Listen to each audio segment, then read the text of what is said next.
देखो चीन के किसान खेती करने के मामले में कितने आगे हैं। यह लोग गेहूं के साथ साथ तंबाकू की भी खेती करते हैं। गेहूं की जब फसल छोटी होती है तब यह लोग इसके बीच में नालियां बनाकर तंबाकू के भी बीज बो देते हैं, और जब गेहूं पक जाते हैं तब यह लोग इस तरीके से गेहूं को काट देते हैं और उसके बाद तंबाकू की भी कटाई कर लेते हैं, जिससे इन्हें डबल प्रॉफिट होता है। ये अफ्रीका के लोग हम लोगों से कितना पीछे हैं।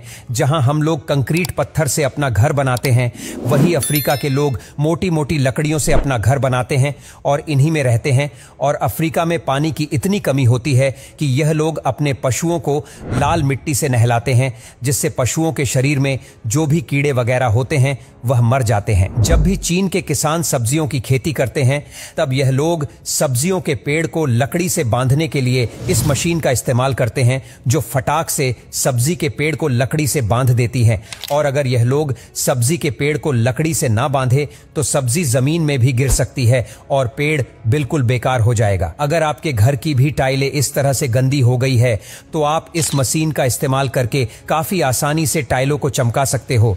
इस मशीन को आपको गंदी टाइलों पर चलाना होता है, फिर यह मशीन गंदी टाइलों को बिल्कुल चमका देगी। देखो बाहर के देशों में रोड पर इस तरह की रेलिंग लगी होती है और वह जब गंदी हो जाती है तब उन्हें साफ करने के लिए इस मशीन का इस्तेमाल किया जाता है, जो काफी अच्छी तरीके से रेलिंग को साफ कर देती है और इससे रेलिंग भी काफी कम समय में साफ हो जाती है। जब भी आंध्र प्रदेश के किसान केलों के बागानों से केले को कलेक्ट करते हैं तब यह ड्रोन का इस्तेमाल करते हैं, जिसमें यह लोग ड्रोन में रस्सी बांधकर केले के गुच्छे को एक जगह से दूसरी जगह पर लेकर जाते हैं और इस तकनीक से कम समय में काफी ज्यादा काम हो जाता है। और यहाँ केले के बागानों में कीटनाशक दवाइयों का भी छिड़काव इस तरह से ड्रोन से किया जाता है और अब ड्रोन का इस्तेमाल और भी कई राज्यों में किया जा रहा है। ये तो आप सब जानते हो कि जापान टेक्नोलॉजी के मामले में बहुत आगे हैं और इसी चीज को साबित करते हुए जापान ने यह चेयर बनाई है, जो उन लोगों के लिए है जो लोग अपने आप चल नहीं पाते हैं। वह लोग इस चेयर पर बैठकर कहीं भी जा सकते हैं और यह चेयर ऑटोमेटिक होती है, इसीलिए यह लोग अपने आप ही इस चेयर को कंट्रोल कर लेते हैं। जब भी बड़े बड़े जंगलों में आग लग जाती है तब उसे बुझा पाना काफी मुश्किल काम होता है।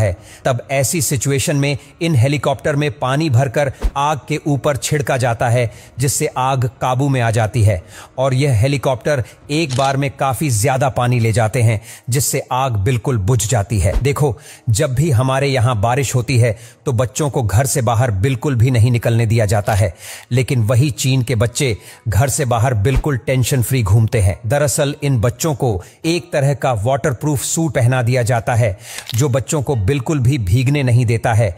इसलिए चीन के बच्चे बारिश में भी बाहर घूमते रहते हैं। जो किसान भारी मात्रा में भुट्टो की खेती करते हैं वह लोग इन मशीनों का इस्तेमाल जरूर करते हैं।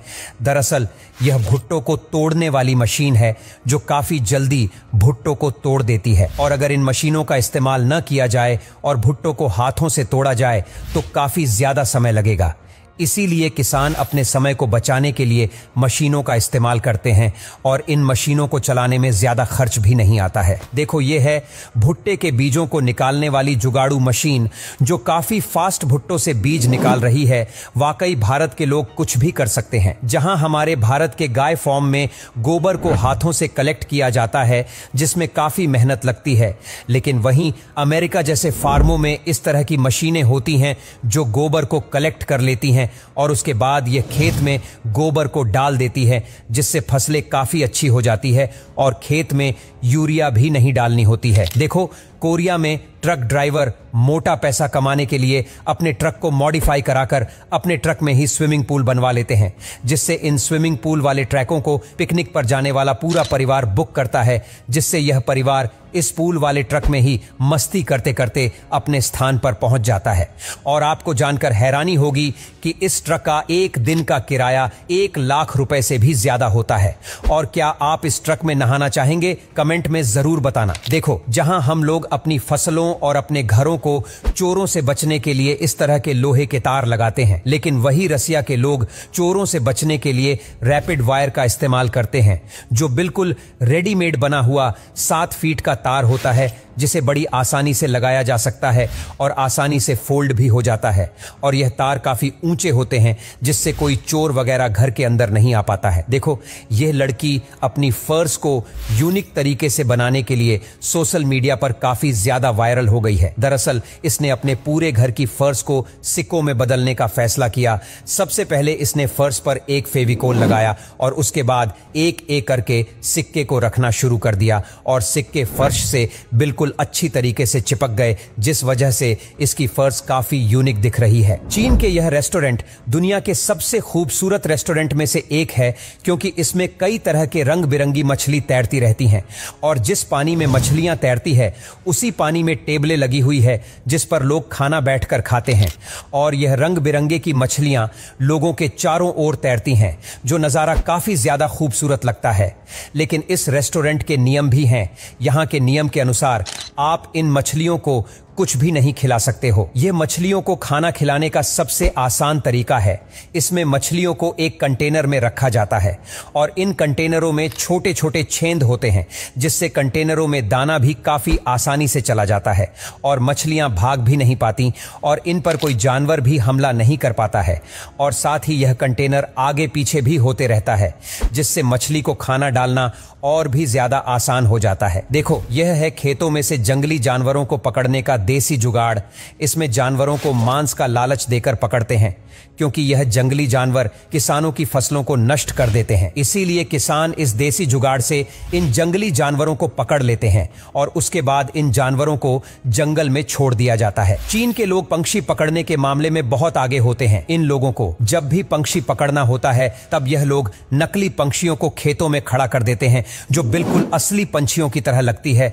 और इन पंछियों को देखकर असली पंछी नीचे खेत में आ जाते हैं और पक्षी जाल में फंस जाते हैं, जिसे यह लोग कलेक्ट करके बाजारों में महंगे दामों में बेच देते हैं। अगर इस पेंट का छिड़काव हमारे भारत में भी किया जाए तो बंजर पड़ी जमीन हरे भरे घास के मैदाने में बदल जाएगी। दरअसल इस तकनीक को हाइड्रोसीडिंग कहते हैं और यह कोई हरा पेंट नहीं है, बल्कि यह तो पानी और घास का बीज और फर्टिलाइजर का एक मिक्सचर होता है, जिसे एक मशीन के जरिए बंजर पड़ी जमीनों पर छिड़काव कर दिया जाता है, क्योंकि इस मिक्सर में काफी ज्यादा न्यूट्रिशन होता है। इसीलिए बंजर जगहों पर घास काफी जल्दी जम जाती है और जहां जंगलों में आग लग जाती है और वहां की जमीन बंजर हो जाते हैं, तो वहां पर इस तकनीक का इस्तेमाल किया जाता है। जरा इस वेल्डिंग करने की तकनीक को देखो, जिसे लेजर वेल्डिंग कहा जाता है। इस तकनीक के जरिए किसी भी चीज पर किसी भी तरह से वेल्डिंग की जा सकती है और इस तकनीक से वेल्डिंग करने पर वेल्डिंग काफी जल्दी हो जाती है। वर्कर्स की आंखों पर भी कोई फर्क नहीं पड़ता है, इसीलिए ज्यादातर वर्कर इस लेजर बिल्डिंग तकनीक का ही इस्तेमाल करते हैं। अगर आपको भी कभी इस तरह की चीज नदी में मिले तो उसे छोड़ने की गलती बिल्कुल भी मत कीजिएगा, क्योंकि इसके अंदर से बहुत सारी कीमती मोतियां निकलती हैं, जिनकी कीमत मार्केट में करोड़ों में होती है और आप इसको बेचकर माला माल बन सकते हैं। इसीलिए जब भी आपको कभी भी इस तरह की चीज मिले तो उसे छोड़ना बिल्कुल भी मत, बल्कि उसके अंदर से इस तरह के मोती। अगर आपके गुलाब के पौधे पर फूल नहीं आते या कम फूल आते हैं तो आपको ये 6 खाद जरूर इस्तेमाल करनी चाहिए। नंबर 1, चाय पत्ती की खाद। भारत में ज्यादातर लोग चाय के दीवाने हैं। दिन हो या रात, सर्दी हो या गर्मी, चाय तो पीते ही हैं। पर चाय बनाने के बाद बची हुई चाय पत्ती को धोकर अगर गुलाब की मिट्टी में डाल दी जाए तो पौधे को नाइट्रोजन, पोटेशियम और फास्फोरस मिलता है और उस पर ज्यादा फूल आने लगते हैं। इस खाद को हम हर 10 से 15 दिनों में एक बार इस्तेमाल कर सकते हैं। नंबर 2, केले के छिलके। केला तो हम सभी खाते हैं क्योंकि इससे हमें इंस्टेंट एनर्जी मिल जाती है, पर केला खाने के बाद उसके छिलकों को कभी भी फेंकना नहीं चाहिए। केले के छिलकों को सुखाकर गुलाब के पौधे की मिट्टी में डालने से पौधे को जैविक पोटेशियम मिल जाता है और पौधे पर ज्यादा फूल आने लगते हैं। नंबर 3, चौक। गुलाब के पौधे से ज्यादा फूल लेने के लिए उस पर कैल्शियम फर्टिलाइजर का इस्तेमाल करना बहुत ही जरूरी है। कैल्शियम के लिए आप चौक का इस्तेमाल कर सकते हैं। 12 इंच के गमले में 2 चौक को पीसकर मिलाने से बहुत ही कम दामों में गुलाब के पौधे को कैल्शियम मिल जाएगा और उस पर ज्यादा फूल और कलियां आने लगेंगी। नंबर 4, तूतिया। तूतिया को नीला थोथा के नाम से भी जाना जाता है और अंग्रेजी में इसको कॉपर सल्फेट कहा जाता है। यह कोई खाद नहीं है, पर गुलाब के लिए यह एक बहुत ही काम की चीज है। 1 चम्मच तूतिया 1 लीटर पानी में मिलाकर गुलाब पर छिड़कने से गुलाब के पौधे से काफी सारी फंगल बीमारियां दूर रहती हैं और गुलाब पर पूरे साल ज्यादा फूल आते रहते हैं। Number 5, seaweed gel. इसको हिंदी में समुद्री घास की खाद भी कहा जाता है। यह एक ऐसी जैविक खाद है जिसके इस्तेमाल से गुलाब के पौधे पर ज्यादा फूल आने से कोई नहीं रोक सकता। 1 लीटर पानी में 10 ml सीवीड जेल मिलाकर हर 30 से 40 दिनों में गुलाब के पौधे में देना चाहिए। इसके इस्तेमाल से गुलाब के पौधे पर बहुत ही जल्दी रिजल्ट देखने के लिए मिलते हैं। Number 6, organic potash. Organic potash के इस्तेमाल से गुलाब के पौधे बहुत तेजी से विकास करते हैं। इसके अंदर काफी मात्रा में पोटेशियम पाया जाता है। 12 इंच के गमले में हम आधा चम्मच ऑर्गेनिक पोटाश का उपयोग 3 से 4 महीने में एक बार कर सकते हैं। ये सभी खाद इस्तेमाल करने से अगर आपके गुलाब के पौधे पर काफी समय से फूल नहीं आ रहे हैं तो उस पर फूल जरूर आने लगेंगे। हमारे चैनल ग्रो ग्रीन इंटरप्राइजेज को सब्सक्राइब करें, बेल आइकन दबाएं।